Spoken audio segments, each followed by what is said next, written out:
ఎక్కడికైనా వెళ్ళిరా. జిస్కో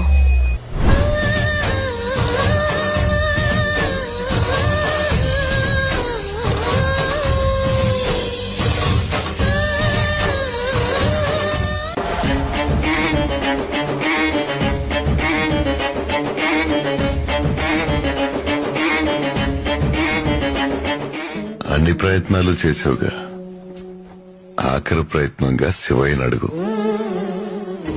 మనసారా అడిగితే కాదనడులే భోలా శంకరుడు. నాన్న ఎప్పుడు చూడలేదు ఏంటన్నా ఇది? ఇది మన ఊరు జాతర.